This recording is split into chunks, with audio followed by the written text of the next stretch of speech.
One, is Kimi Antonelli the next generation's GOAT? And is Monaco still worthy of its crown jewel status? Two, Denny Hamlin wins once again and ties the late great Kyle Busch with 63 Cup victories, 9th on the all-time Cup Series wins list. And three, Josef Newgarden is still king of the ovals, and IndyCar sure could use some more of them. Welcome everyone to, once again, another episode of Motorsport Monday. Back on Monday during our regular time slot. This time, I'm Ben Schneider, joined as always by Brandon Crossland. Brandon, how are you? Doing well, Ben, and good to be here with a proper intro once again, and a little more joyful note as we get back into our routine here with Motorsport Monday. And as always, glad to have you along. Those watching either live or watching later or whatever you're doing, we appreciate you very much. Absolutely. Well, we have a bit of a weird situation here with this race weekend. Obviously, we are so used to breakfast in Monaco, lunch in Indianapolis, and then dinner in Charlotte. But Formula One decided to switch things up on us a little bit this year, and we had that unfortunate clash with the Canadian Grand Prix and the greatest spectacle in racing. Monaco pushed back a couple of weeks from its usual spot on the calendar, but we had it this weekend. And Brandon, you might look at the results and see the pole winner won the race once again. Kimi Antonelli's won, what is it now, his fourth consecutive Grand Prix victory to start the season and continue on the path that he's on right now to winning potentially a world championship while he's still in his teenage years. It's just a phenomenal story. What do you think of what he's doing right now? I remember we were having the conversations on Encore, like, are we hyping this kid up too much? Is he really ready for such a big step forward in his career? What do you think? I think he's silenced all the doubters, haven't you? He sure has, and you can call me one of the doubters too. Just Toto Wolff having all this confidence in this Italian kid, and his parents sending him off, and Kimi Antonelli winning his first Grand Prix victory in Shanghai, and he's been impressing us ever since.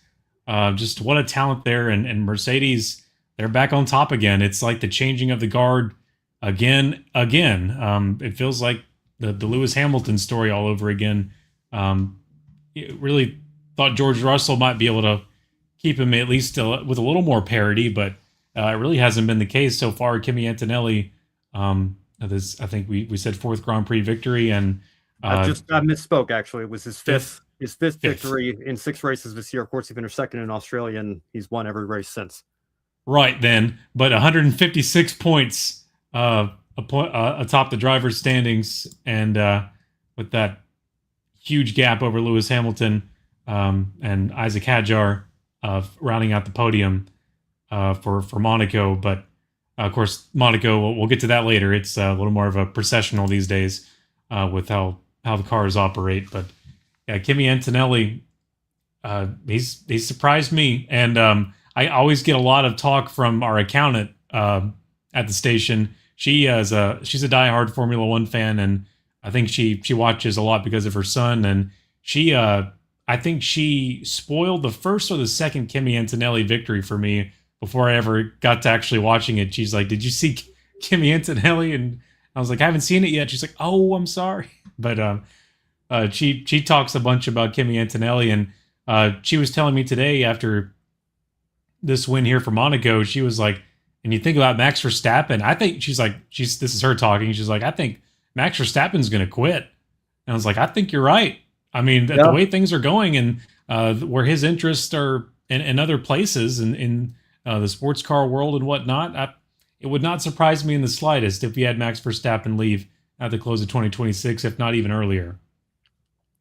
Yeah, well, I think he'll finish out the year. He won't leave Red Bull hanging like that. Although if any team has experience with mid-season driver changes, I guess Red Bull probably have an idea of what they would do if such a situation were to arise there. But as Iceman says here, good to see you. As I said after China, I don't think his name being Kimi is the main reason people like him anymore. Yeah, I mean, I think how many times, at least once or twice this year, I think he's been mistakenly referred to as Raikkonen by somebody on the podium or in the interviews or media or wherever. But yeah, and Adam adding as well here, good to see Kimi is simply incredible this year, legendary 2026 season. He just, I mean, that's the thing. He looks unstoppable right now.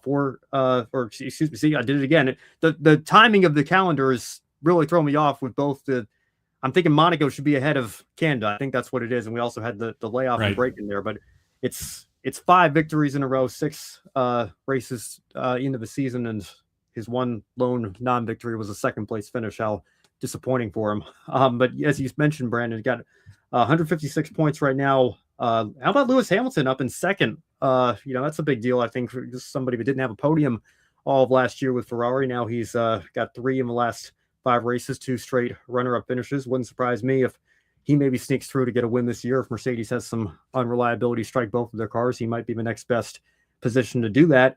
But George Russell, man, he's dropped so many points just in the last 2 races here alone. Obviously, the retirement in Canada and then all the way down in P12. Just a dismal afternoon for him on the streets of Monte Carlo. But now falling even to third in points behind Lewis, 2 back, 88 to 90 there. So, again, obviously it's still early, and all it would take is 2 victories by George Russell and a couple of mulligans on Kimi Antonelli's behalf to even it right back up once again.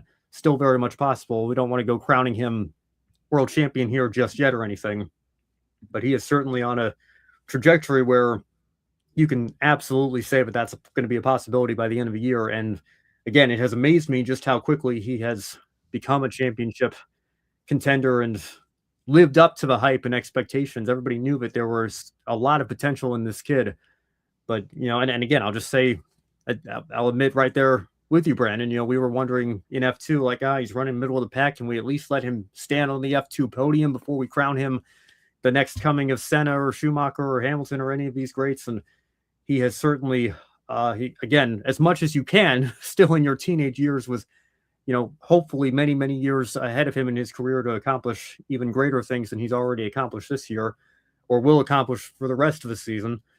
But he has certainly lived up to the hype, no doubt. He's proven to me, really, like, you might be able to pull out some other F2 drivers from mid-pack and see what they can do in the beefier car with the new regulations. I mean, that might be, for some of their driving styles, who knows, that might be one of the only things holding them back. Yeah, let's I don't know, let's put Colton Herta in a Red Bull, maybe if Max quits, and we'll see. It might be better suited for him. It might be more akin to how beefy the IndyCar felt. Yeah, where is he? What is he up to right now? Okay, he didn't pick up any points in Monaco this weekend, which is just. It's hard to pick up anything in Monaco, isn't it? Yeah, it is. But 15th in the sprint, 19th in the feature. He's 13th in the standings right now. I'm sorry. What's up with? I'm sorry. Going back to the Formula One grid. Sure. What's up with these 7 DNFs? We got Sergio Perez finishing 15th for Cadillac, but I see 7 DNFs at the bottom of the grid. Yeah, there was some reliability issues and then some incidents as well. But we had part of a track coming up at one point. And Brandon, I know you said you still need to go back and rewatch it. I don't know if you caught that Perez actually crossed line 10th on the road. But on the restart, he had the, I guess you could say, jump start penalty. He lined up ahead of his grid box, and it was a pretty clear-cut violation. He was too far ahead, and I don't know why it took them the couple of hours it did to decide that was a violation, and we're going to give you picking up from Denny Hamlin last week is all he was doing. Yeah. Unfortunately, yeah. But, I mean, what a heartbreaker for Cadillac. I mean, it would have been huge for them to score a point this early in their time here in Formula One.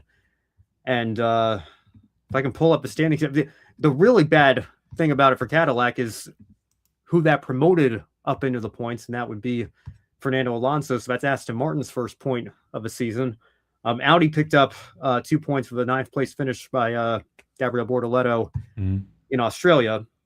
So they're in 9th in the constructors with 2 points right now. Who knows how many more points? I mean, they've been in that 11th to 13th place range ever since. I'd imagine they're going to pick up some more points as the season goes on. But I mean, for Aston Martin, that's huge, and that could be. It is. I mean, when you're talking about a team like Cadillac and where Aston Martin were at the start of this year, no car in testing.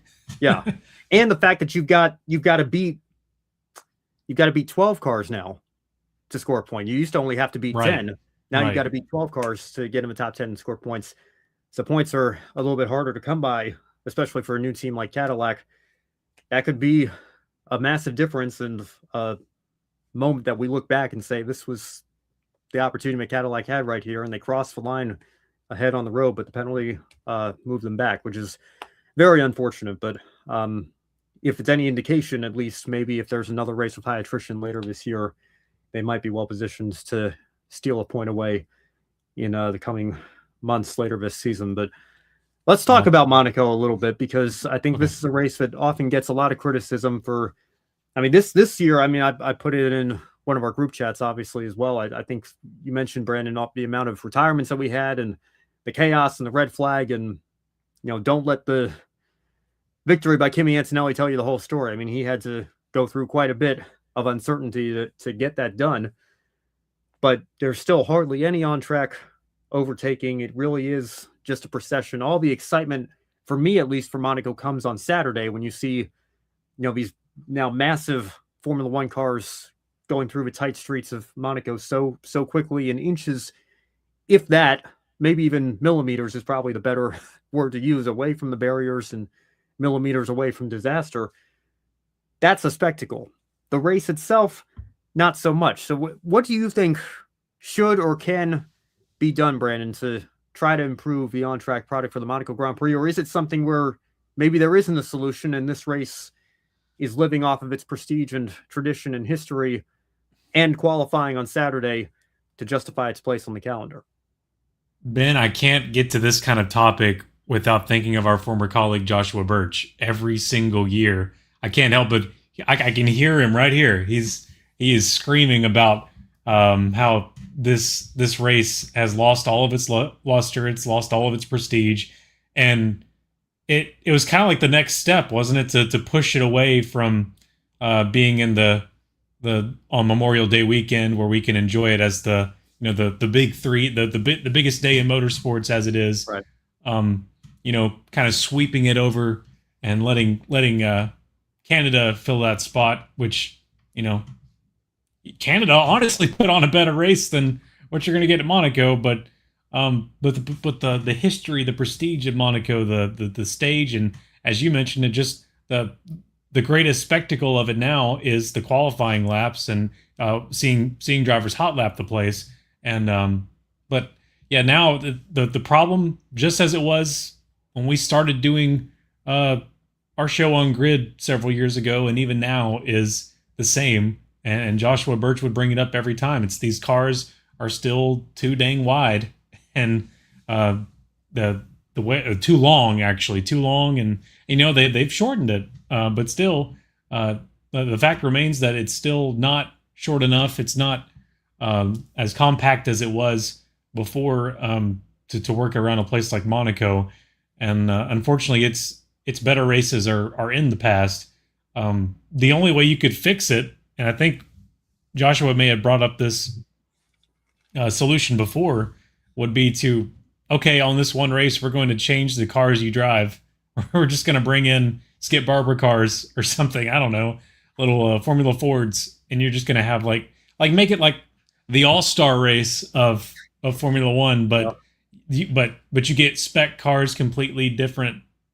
Doesn't really count for anything, but it's all the prestige, just the bragging rights, right, of winning Monaco. It's not really the Monaco Grand Prix of old, but it's like the Formula One All-Star Weekend. That would get some attention. That would get numbers. That would make it on your Drive to Survive. It'd be weird, but it might show who's got some raw talent and who doesn't. If they're all spec cars, if they're all skippies, or if they're all some sort of low horsepower micro car. I know I'm reaching way far. No one would ever go for this, but still, I think it would be fun. But I know it's never going to happen. That would be my only practical solution, and it would be cheap too. But they probably love spending money more than they like having things that make sense. Well, Iceman, we'll circle back to some of your other comments here in just a minute, but took the words right out of my mouth. I thought Formula E put on a great show at Monaco with their cars.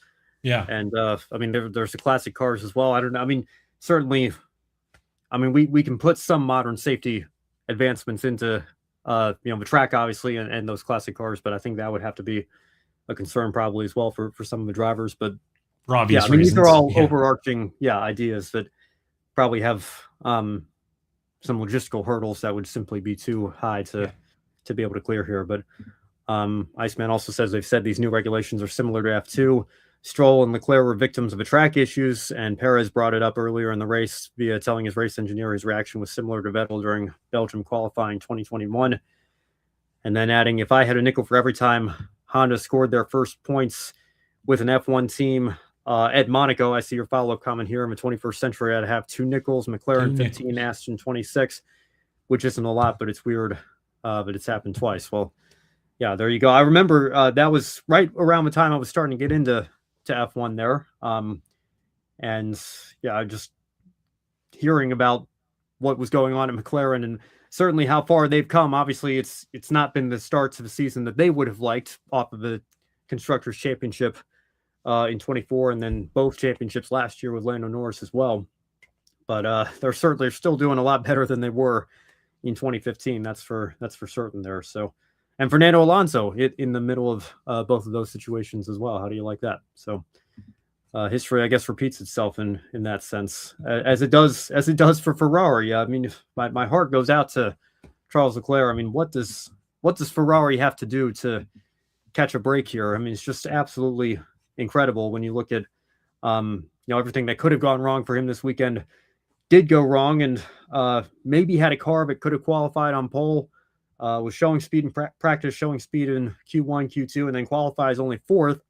And you know how difficult it is to overtake at Monaco, obviously, and then still in position to maybe follow Lewis Hamilton home to a podium place. But on the restart, doesn't get his tires warmed up enough and ends up going into the barriers, and that is a retirement from his home race once again, which is, again, very incredibly unfortunate here. But Mercedes, nonetheless, have swept the season so far and continue to, I think, establish themselves as the top team in this 2026 season. So we'll keep our eye on that. Well, you know what, I was thinking, do we still have the montage loaded here? Do we play that tonight? Do you dare press the button? Iceman, don't tempt him, because he will. He talked about it pre-show too. I think he's gonna press the button. Nah, we'll leave it. We'll leave it separate. Save it. Hey, we're about to get into the meat and potatoes of the summer of the season. We're getting into Austria, the British Grand Prix, Spa, Hungary. I mean, we got plenty coming. They'll have plenty of chances to bring that video up again. Yeah, I got to make an edit. I got to do because there are 2 versions of the original Cowboys song, and I put them together so that it's like 2 verses essentially. I gotta just trim it down to about a minute. Just do the more recent version, talking about the last decade and a half. They made me laugh, and we'll just roll with that one. I don't know. I guess I've got some new clips I can include here, because when I first made that montage, Lewis was still at Mercedes, and I included one of the bits with him laughing in the intro, and now I can't do that anymore, because now he's driving for the team and he's having to put up with no strategy and the accident waiting to happen himself here. But yeah, we'll keep that in mind for a future weekend. Maybe when Mercedes clinches the constructors, or who knows, maybe Ferrari turn it around and win their first championship of any kind in 18 years. You just never know what's going to happen in this sport sometimes. So we'll keep our eye on that. Adam mentions this will be a nice segue to go into segment 2 here. Love a tribute by Denny Hamlin yesterday honoring Kyle Busch. Still feels weird without him on track. And that is our second segment here tonight. The Michigan race weekend, and Denny Hamlin once again starting on pole, having to go to the back of the field for a different reason this time, but driving back up through the field and winning the race.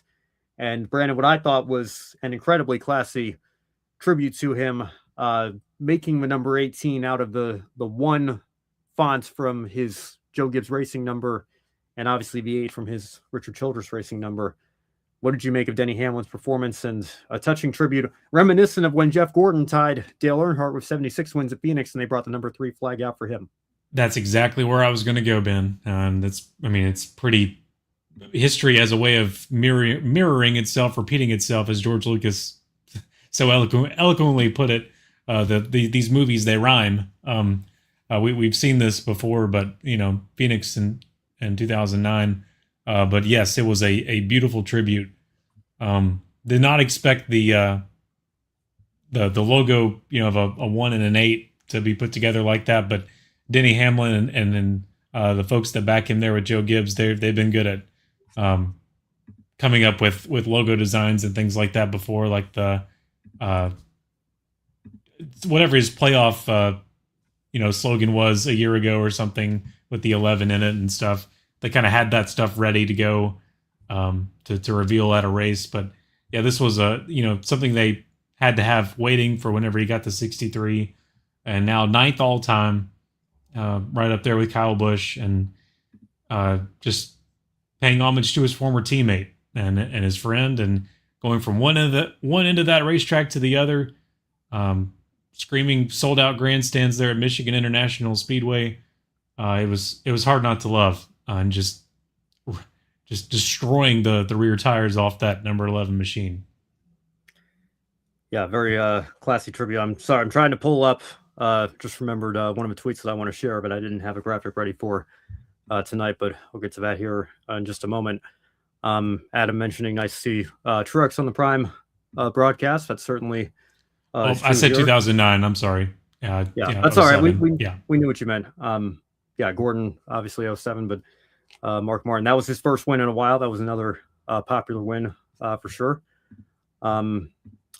So give me 2 seconds here, trying to load this here as quickly as I can. But just going back to numerology and how you can't write this stuff sometimes. Some numbers behind Denny Hamlin's victory. Largest margin of victory since March 18th, 2018, or 3/18/18. Dale and Rowdy made this happen, and the margin of victory, 11.11 seconds for Denny Hamlin. And that race, obviously, as well, the 2018 Auto Club 400, March 18th, or 3/18. So all those historic numbers right there are a part of this win in one way, shape, or form. Yeah, and also are weird, man. Yeah, it certainly is. Like I said, you couldn't do something like that if you tried. And unfortunately, it has been such a hard few months here for the NASCAR community, especially the last few weeks. But going back to what a personal loss that Denny experienced, obviously the Biffle family as well, Kyle Busch, and we just lost Ned Jarrett this week as well. Yeah. And as much as Brandon, I certainly, I still want to be clear. I don't want this to come across the wrong way at all. Certainly sending my thoughts and prayers to the Jarrett family, and especially Dale in particular. Hope that they're doing all right. But, when somebody passes away at the age of 93 of natural causes, as we heard was the case with gentleman Ned this week, you can certainly take some solace in the fact that he lived a long, fruitful life. And, certainly, makes you feel a little bit more at peace over a situation like that, as opposed to what the Busch family is going through now. But again, just another tie into the tributes this week, and that historic number 11, which, you can't really tie to one driver in particular, because there have been so many greats that have used that number throughout the years, and so many different teams that have used that number throughout the years and run so well with it. Again, another somber note for the weekend here, nonetheless. So certainly sending our best out to the Jarrett family as they grieve their loss here. Yeah. Gentleman Ned Jarrett, and NASCAR legend, and gentleman Ned Jarrett had to pay tribute to him on the radio last Saturday as well, and came in with his 1993 call, calling his son to his Daytona 500 victory, and just it's the Dale and Dale show on the back straightaway. You know who I'm pulling for. Come on, don't let him get on your inside. And he's gonna do it. He's gonna just his excitement up there in the CBS booth. I'll never forget that. And just also that classic trio in the booth of Benny Parsons, Ned Jarrett, and Bob Jenkins. That three all have left this world. But that trio there is very memorable. Yes. Yeah. Reunited in heaven. I saw people mentioning that this week as well. All three of them, unfortunately, no longer with us. And I'll never, to your point, Brandon, as well, the story of Ned Jarrett apologizing to Dale Earnhardt the following week for losing his objectivity in that call and rooting for his son. And Dale Earnhardt, that is obviously the Dale and Dale show as well. Dale Earnhardt just kind of laughing and saying, "Hey man, I'm a daddy too." That's right. Yeah. He certainly was standing there. Certainly a forgivable moment of bias, I think, in the booth for Ned Jarrett. But man, if Dale Senior was in the booth to call his son's race, he would be all over it, and he wouldn't apologize about it. No doubt.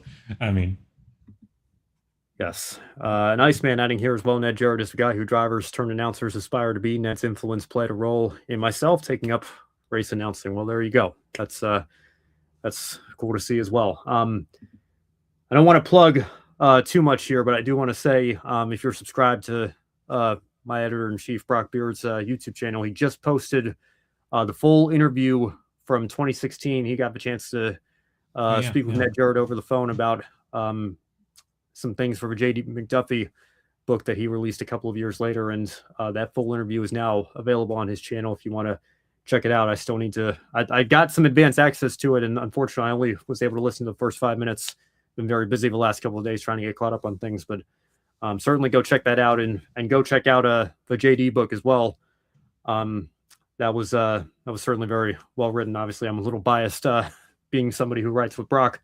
Well, he's a great author, so yeah, as are you. So yeah, and it's a great story. And obviously, Ned and that booth, Bob Jenkins and Betty Parsons, very much a part of that day as well. So it's all tied together in that sense. Should we move on then, I guess, to segment number 3 here? Trying to get back into IndyCar here a little bit. We know it would help you keep trying. Had more races like we had Sunday night here. And again, it's a little bit, I mean, take nothing away from Josef Newgarden. My heart broke for Kyle Collette. I hope he's doing all right. He was in position there potentially for a podium place before his engine let go. There were some really strong runs throughout the field. A lot of strategy, obviously the weather playing a factor. It went late on the East Coast, I think up to 12:30 in the morning Eastern time. Fox was on the air, Big Fox that is. I know some fans were upset about the UFL game running long and starting on FS1, and I was impressed Will Buxton knew what the Heidi game was and was referencing that on Twitter, trying to explain to fans why the decisions were made that Fox ended up going with. But I think a great night nonetheless. Brandon, what'd you make of IndyCar's return to Gateway, and do you agree that we need more ovals? I think especially Josef Newgarden fans would probably agree with that. Yes, whether Josef Newgarden wins all of them or not, we need more ovals on the IndyCar calendar. That's always a yes and yes, please. Another successful night there under the lights in St. Louis. It's always been an interesting track to go to. It's a track that deserves the attention that it gets for sure, and that market very passionate for IndyCar and for NASCAR whenever they come by later in the year as well. Having ovals under the lights. I know David Land wasn't too keen on the night, especially with it going late and everything, but yet to hear more of his hot take on that. But but in the general sense, ovals always are the answer for IndyCar, and getting back to places like Michigan and Pocono are always on our bucket list, but we know the reasons why we're not there immediately. But if somehow you could make things move, Michigan would be the first start. Yeah, and I agree with this as well. I think if you're going to do a night race Saturday, probably, or at least if you're going to start the race in the nighttime, especially, I think Saturday would be a better option there. But again, on TV, but certainly people keep telling me Saturday is a terrible market for TV sports. Yeah, and with Fox and that Sunday night's the gold. Yeah, Fox having a 1/3 stake in the series now, they certainly, I think, have some influence in those decisions that get made. But we're thankful it's all on network TV. Nonetheless, that certainly they get a big deal on that too. By the way, it's a pretty sweet deal for Fox. Yes, but again, just going back to Newgarden's dominance here, I've got to double check this. I've got the chart pulled up here, but I believe I saw somebody else brought up 11 consecutive oval wins for Newgarden, just adding the whole theme of 11 this weekend. So Gateway this year, Phoenix earlier this year, Nashville last year, his only win of the season, then Gateway and the 24 Indy 500.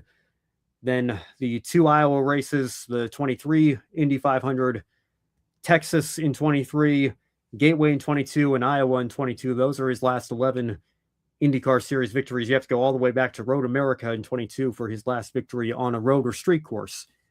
So he is certainly, I mean, again, you want to talk about somebody who would, I think, love to have more ovals on the schedule. Josef Newgarden would certainly be that guy. He has been arguably, I would say, perhaps as dominant as Alex Palou has been, generally speaking, in the series with how well he's run on the ovals. We don't have as many of them on the schedule as we used to, obviously.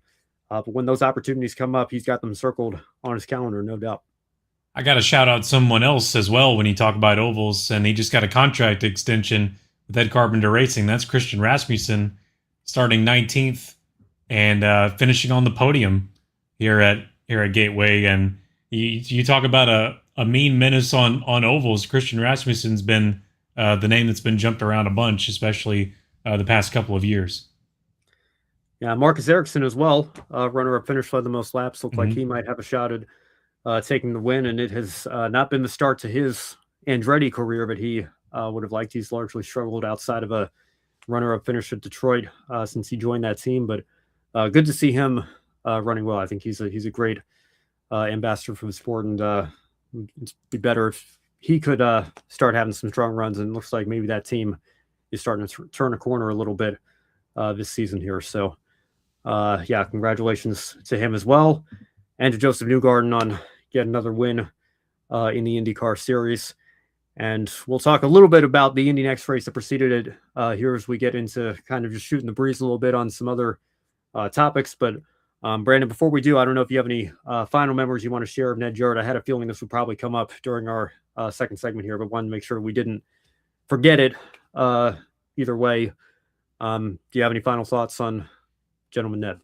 Oh, I mean, I resonate with Iceman. He was his time on TV was, I guess, it was when he was on TV. I was too little to really, grasp who it was, or certainly he was on live whenever I was in the room, but it was sort of that kind of too little, too late for that. But definitely going back and seeing hours and hours of Ned Jarrett just be the class act that he is on the air, and just hearing how fierce of a race car driver he was too. But just seeing he hosted a radio program as well in his career, and of course did tons of work with the Motor Racing Network, and all his time on TV. Just one of those sort of a gentler presence on the air of a driver that has been there, done that, and can tell the home audience in such a way that it's like a family member explaining things to you. And I think my parents have told me, when my mom talks about Ned Jarrett or some of the other characters that were on TNN and CBS and things like that, she'll tell you it's like, he was in our living room many nights. They speak about these guys like they were family. That's how much of a connection they were able to make to the average American or average race fan watching. And I think Ned Jarrett was really a big part of that. So I've always admired him for that. And certainly, like Iceman said, I've incorporated a lot of what I remember about Ned Jarrett and his expertise into whenever I can get in front of a microphone as well. Yeah, so of course, people know I just finished rewatching the 2007 Busch Series season, and I love that ESPN's the ESPN PR Twitter account put out a statement remembering Ned Jarrett, who called races for them from the late 80s to when they finished their first run as a NASCAR broadcast partner in 2000. Ned actually came back into the booth. Dale Jarrett, of course, was winding down his career in 2007, and he filled in for Rusty Wallace when Rusty was doing his Indianapolis 500 calls with ESPN ABC back then. And so they brought DJ into the booth, and obviously that turned into a full-time career for him post driving. But DJ was in the booth for the spring Charlotte race, as was Ned Jarrett for a portion of that race as well. And then, of course, NBC brought him back along with Ken Squire, and they got DJ up in the booth with his father for those throwback races. I'm so glad they did that as well, aren't you? I mean, yeah, 100%. We didn't know what we had when we got that little stage 2 segment. Yeah, and it's unfortunate that both Ken and Ned are no longer with us now, but I'm glad that we took. I mean, it's kind of crazy to think that was a full decade ago now. At this point, that NBC's been back and got so much out of those just very few laps. Yeah, for sure. So yeah, very very thankful that we got to hear that, and younger generations of fans got to be introduced to those voices as well here. Well, in other news from Michigan this week, we had Corey Heim win a truck race. That was a very thrilling finish, I think. You even had Cletus McFarland a part of that. I keep waiting for somebody to make like some sort of edit of like Cletus somehow shocking the world and beating 2 Tricon trucks to win a race, because he was just about to get lapped before Corey Heim and Caden Honeycutt were crossing the line there. And I think he did get lapped on the final lap, because Corey Heim, I don't think, slowed down quite quickly enough from what we would normally expect winner's cooldown lap to be. I don't know if there was any confusion between he and his spotter on the radio, if that was really the last lap or not. But Cletus finishes on the lead lap. Nonetheless, is still a polarizing figure here as he continues his career path. We'll see what that comes to. But Caden Honeycutt as well. There were some fighting words post race in the media availability with Corey Heim, and suggesting that maybe Caden needs a little bit of thicker skin to deal with it if he's going to continue to make it at this level here. We know, Corey Heim should be racing on Sundays full time already. We know he is on a part-time schedule, and he will be full time. He will be next year. Congratulations to him. Of course, that deal just recently announced. But may not be the 35, by the way, but he will be. Yeah, we'll see. Yeah. But yeah, Caden obviously still has a long way to go to live up to what I think is perhaps an impossible standard that Corey set for that truck last year, winning almost half the schedule. Exactly. I guess it's an odd number of races, but 12 out of 25 is as close as he can come to sweeping half the season for himself there in that 11 truck. But it's been a solid year for Honeycutt nonetheless here. So we'll see if he can continue to build on that for the second half of the season. Speaking of Tricon, Gio Ruggiero winning the ARCA race. I saw the term Mickey Mouse being thrown out there. I know that, ARCA kind of got dealt the short end of the stick with the weather and everything. But kind of unfortunate that race barely got to halfway, and then they just had to call it there. But congratulations to him nonetheless, and congratulations to Cole Denton as well. The ARCA race at Tri-County, the Greg Biffle Memorial. Great to see Haley Deegan's number 16 with the Biff font, and Mason Massey's number 19 as well here. So I'm actually going to pull up the standings. I want to see what that did to the standings here. It's still Trevor Huddleston with a pretty solid lead in the standings. He finished second this weekend. Unfortunate deal for several women in the field, actually. Quinn Davis, your last place finisher. I'll have the article up on that here in the coming days. Jade Avedissian also got caught up in that incident, as well as Haley Deegan. And Mia Lovell, though, finishing in third, her best result for her rookie season in the Nitro car. So good result there for her at the very least. Great weekend as well for Miles Rowe, who continued. Talk about a good weekend, yeah. Drivers who should have started on pole, who had the fastest car in the field, having to start from the back. A little bit of miscommunication. Miles doing an extra lap after his would-be pole run, and starting dead last in 24th, and setting a new record for lowest starting position in Indy Next Indy Lights history to drive through the entire field and win the race. It's been a while since we've had 24 cars in that series, but man, I'll tell you what, if he does not have a ride, at least for the Indy 500 next year, something has gone horribly, horribly wrong. Because we talk about Josef Newgarden on the ovals, but what Miles Rowe has shown us, obviously, even fewer ovals on the Indy Next schedule. But this kid has just been absolutely sensational when he's gotten the chances on the ovals in the last couple of years. Yeah, and he's a gentleman too. In front of the microphone. What more could you want out of an Indy 500 entry? Throw him in there next May. Come on.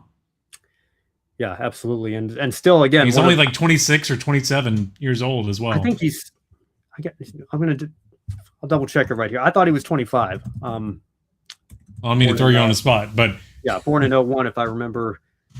Oh, no. Okay. Actually, he turns 26 in 11 days. Okay. June Getting 19th, close. 2000. So you were close. Happy early birthday, Miles. Yes. Congratulations at Gateway. Heck of an early birthday gift to himself there, right? But yeah, man, I think he'll have 3 next seasons under his belt. I think it's time. We got to get him in the car for 26. And to your point, Brandon, about being a gentleman as well, still one of the highlights of my career. Again, I got to thank Casey Campbell on this for getting us connected to have him on Oh yeah. Life on the Grid with Kobe at the end of the 22 season, I want to say it was. One of my favorite interviews that we've ever done. So certainly go check that out. And great to see where Miles has continued to grow and where he is today, and hopefully where he's going to be in the future. I know Penske has a great working relationship with that young man, and maybe that'll lead to something down the road here. We'll see. Iceman also adding Carson Kvapil, Roger Carruth racing their alternate rides this weekend. Zilich will probably win at Pocono again. Ronnie Childress has usually brought great cars to Pocono. Iceman, thank you for bringing this up as well. Circling back to the Cup race here, Connor Zilich, your last place finisher, really struggled this weekend, but I'm already seeing stuff. I mean, I think, forget who it was. I saw Intern reply to it. I don't think Intern was the one that originally tweeted out, but a screenshot of some NASCAR and Reddit takes, and somebody was asking, oh, what did this kid do to earn a Cup ride again? And somebody was saying, oh, he backed into 10 Xfinity wins, and that somehow no one backs into 10 I'm like, wins. What do you mean he backed into 10 in anything? Wins?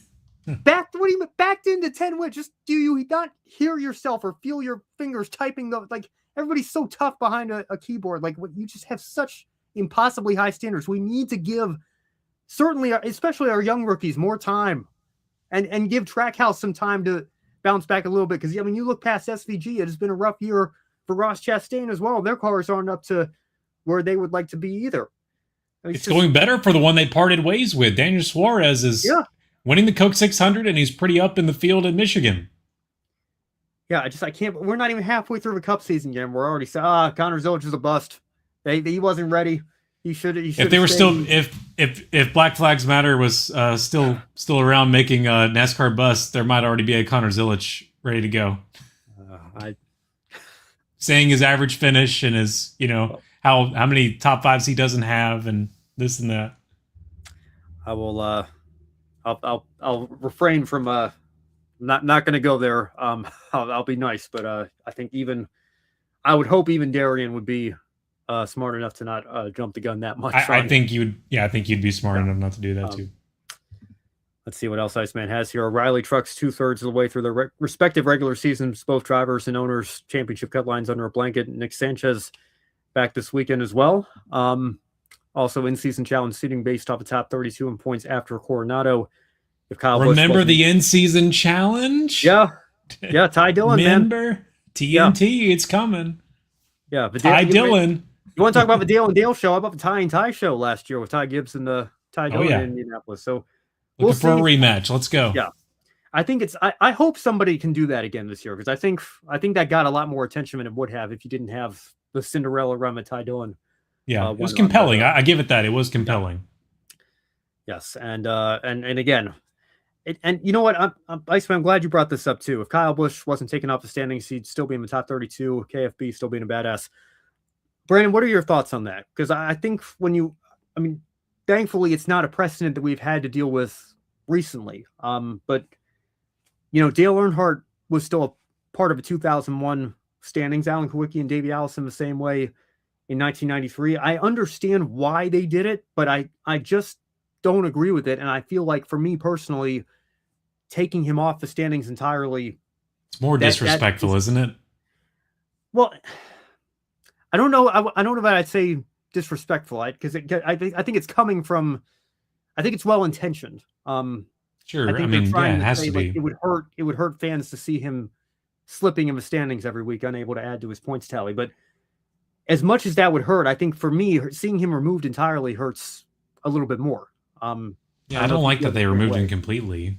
Yeah, I don't know. Can we have?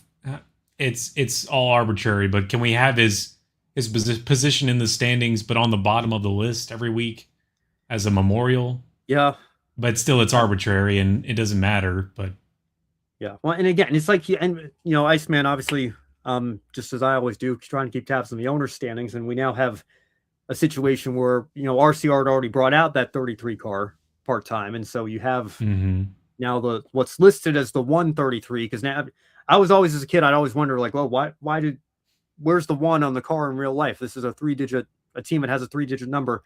They use that in the owner's points sometimes, and you saw it a lot in the Busch series in 07. I think Mike Harmon's team had the 48, and then Jimmy Johnson would come to a one-off Busch 148. Series start, and they'd have to call it the 148 because Harmon's 48 already existed in the owner standings, but Harmon isn't going to fight Hendrick and Jimmy freaking Johnson for that number, right? So they're going to let him use the 48, but for owners, you're going to have to bring some cash behind it if you want to. You need the differential there. So again, a little bit different because it's the same team, but because they're using the 33, but they already used this year, they have the 133. But you see that 133 in the standings, and you know that Kyle's points are a part of that. That's the 8 team. I don't know. I think Jeff Gluck brought up a great point as well. I could see Kyle Busch, looking down from up above saying, look at that. That guy still hasn't passed me in points. And it's been however many weeks and he still has fewer points than I did. Like, I don't know. There's a part of me that's like, again, I get what they were trying to do, but I simply do not agree with it. And I think that there were many better ways we could have gone to honor him in a respectful manner than, the decision that was made there. So those are my thoughts on that. Let's see. Darian made a bus video on Oliver Askew. County Line Films caught him out on it without naming him. Yeah, well, I think everybody knew who he was talking about there. That was another one of those premature situations. I think Oliver Askew, again, is somebody who had some potential. I don't know if he would have been an IndyCar champion or anything, but that's another situation that was unfortunate. Alex Bowman barely in the top 32 because of his injuries. Who's to say he can't do it? Well, yeah, and again, that could lead to a situation where, like, even if Bowman, I guess, gets to 20th in points or whatever, I don't know how many points Alfredo and Allgaier scored when they were in that car. I know it wasn't too many, but if he gets close to the cut line but not in it for the drivers, that could lead to a split situation there. So we'll definitely keep our eyes on that. I also wonder if Austin Hill could be eligible for Rookie of the Year, despite him not being Cup points eligible. He could potentially outpoint Zilich based off his finishes. Well, I think he would probably have to give up, because we went through this with Trevor Bayne was part-time with the Wood Brothers in the early 2010s, and by the time he went full-time with Roush in 15, they said he'd made too many Cup starts. I don't know what they're going to do with Austin Hill. It does sound like, from what we heard from Richard Childress this weekend, he's going to be in that car for the rest of the year, pending any unforeseen circumstances. But I would think O'Reilly's still going to be his priority. I mean, I think he's going after a championship in that series. And quite honestly, with where RCR's respective programs are right now, I think that should be their focus, trying to win that championship. So it'll be an interesting situation, but Rookie of the Year, I'm not so sure on that one. And thank you, Iceman. 44 combined points driving the HMS 48. So again, I mean, but that's almost a full race right there before stages are, or maybe with some stages taken into consideration. So, if it gets close enough, then we could see that situation there for sure. That's certainly not out of the question. So I don't know, Brandon, I apologize, kind of rambled on there a little bit as the comments are coming in. Do you have any thoughts on any of that? No, not much I can add to it. All right. Well, can you add anything to what's going on with the championship series right now? We've got some very exciting battles with the Golden Knights and the Carolina Hurricanes in the Stanley Cup Finals, or Stanley Cup Final, I should say, NBA Finals plural. Hope Matthew Owens isn't watching. I know he was making that differential on Twitter this week, but man, Madison Square Garden, New York City, an absolute frenzy tonight. We got Game 3 of the NBA Finals starting here in just a few minutes. I'm sure it's quite a scene down there in New York City. Up there, I guess, from where you are. Down there. Well, yeah. Down there for you. Yeah. Sounds like fun. The one thing I did see was the Canes Golden Knights game 2 nights ago, whenever Vegas had 2 goals at the start of the game that were both taken away because of technicalities. And the second one, we were, my wife and I, we had the projector out in the backyard, and we had the fire going and everything. We were both like, yeah, I mean, he's in the blue box. Like he's clearly like, that's goalie interference. You're like, they bopped the goalie's head. Like there's no way you can let that pass. But of course it's in Las Vegas, so they were just really letting the refs have it. But yeah, it was crazy to see Las Vegas. We didn't watch the whole game, but like to see Las Vegas lose both of their first 2 goals over technicalities was pretty funny. Yeah, I tell you, that's the craziest hockey game I've watched in a long time. To have both of those happen, and then for them to score 4 legit goals that held up.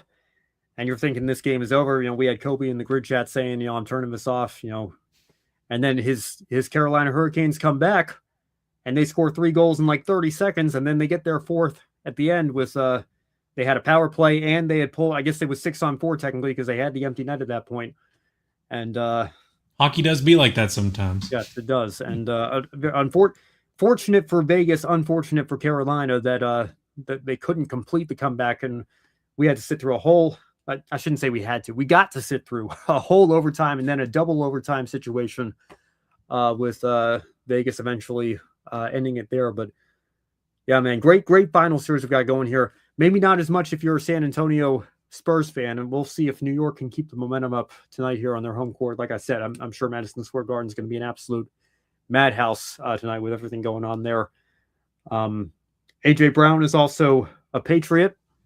He looked happier in his media photos with a regular NFL football than he did in his Eagles jersey with the Lombardi Trophy. I think that says it all there. I'm not too happy with the Philadelphia football team right now. I'll just leave it at that. But then the big sporting event going on, obviously among multiple big sporting events going on right now, but kicking off later this week, the World Cup in our neck of the woods. Obviously, the United States hosting most of the games, also some games or matches, I should say, in Canada and Mexico. But Brandon, have you gotten into? I know you've got a love-hate relationship with Nashville SC, but are you excited for the World Cup? Does it feel any different being the host? I see all the merchandise around, everything from the branded soccer balls at Walmart to like Dove body wash that's World Cup World Cup scented body wash at Walgreens. It's everywhere. So yeah, it's kind of like the Olympics. Like, it's unavoidable. They really want you to watch it. So the local flair for us is that I think Team Japan is getting some practice in at Geodis Park in Nashville. Gotcha. Somehow or another. So that's been in the local headlines here. And also that, that Nashville wants to eventually host a World Cup one of these days. I think they were close at getting this one and it fell through, but certainly with the new Nissan Stadium, they're getting the Super Bowl in 2030, and I think they're trying to get the World Cup too, and so there's no traveling around this city at all during a normal day, much less when any of these big worldwide or national things are happening. So just we're making sure everyone has a fair warning not to travel anywhere around the metro Davidson County area if that ever happens. Well, I got to tell you, man, I was just reminded of that because I can confirm now I am on my way to Sonoma. I bought my plane tickets this afternoon here. Nice. And I was given a heads up, like there may be some World Cup activity in Santa Clara when you're making your trip here, so just be advised. And I was like, I didn't even think of that. That's going to be going on as we're out there for that race weekend. But that trip is looking like it's coming together. So certainly looking forward to that. I know Brock just posted that update on his channel as well. So looking forward to being out there with him again for the 5th year now. Kind of crazy again, just how time flies. But this will be year 5 that I've gone out with him. So really looking forward to that, and looking forward to the World Cup. I think certainly one of the greatest sporting events in the world. And I still maintain, I'm only 26 years old, but in my lifetime, that final between Argentina and France 4 years ago, or 3.5 years ago, I guess, because it was held in the winter in Qatar. The greatest sporting event that I've ever watched live in my lifetime, just with the stakes and all the different storylines and everything and how that match played out. If we can get something that's even a fraction as good as that this year, I will certainly be satisfied with that. So before we go tonight, if you're still watching, if you have any final thoughts or questions, feel free to leave them in the chat. That's your update on Sonoma there. Also have an update. If you've been following me on Twitter, you'll know I've got a show and tell for everybody. One of the last die casts that I needed for my upcoming 07 Busch Series project finally came in the mail today. This was the Zeller's 22 Fitz car that Patrick Carpentier drove in his Busch Series debut in his home track in Montreal. Finished second with it to Kevin Harvick.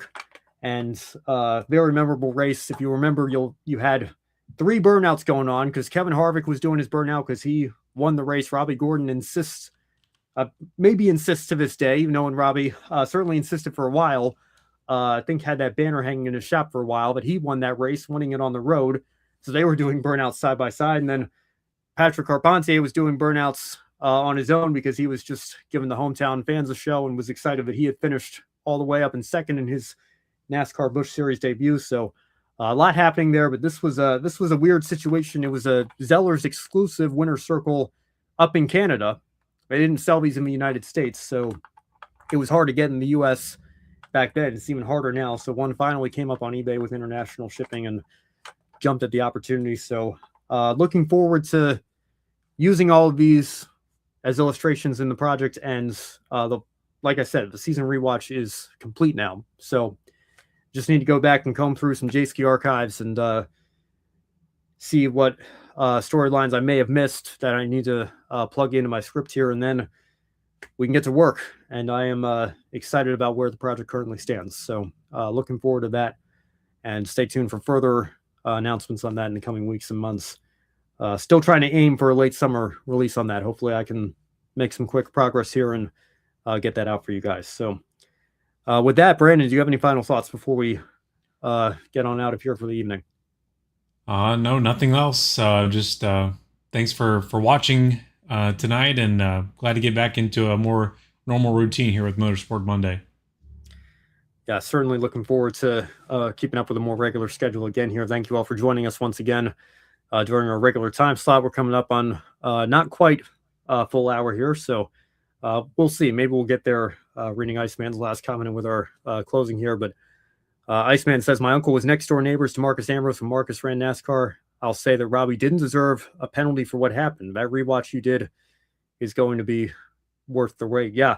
Well, I'll tell you this. I don't blame Robbie entirely. I think probably ill-advised to do what he did, to drive all the way back up to second place after getting spun. It was unfortunate. I mean, I certainly I would blame Marcus Ambrose for the initial contact, but also felt bad for Marcus Ambrose that he got caught up in what followed from that situation. And Kevin Harvick just kind of, as the Red Sea parted for him, coming through to win that one. But yes, I am, like I said, very much looking forward. I don't want to risk over promising and then under delivering. I'm trying to humble myself here a little bit, and I still need to see where my creative direction takes me. But I'm excited for what I have in front of me to finish this project with. So we'll keep our eye on that.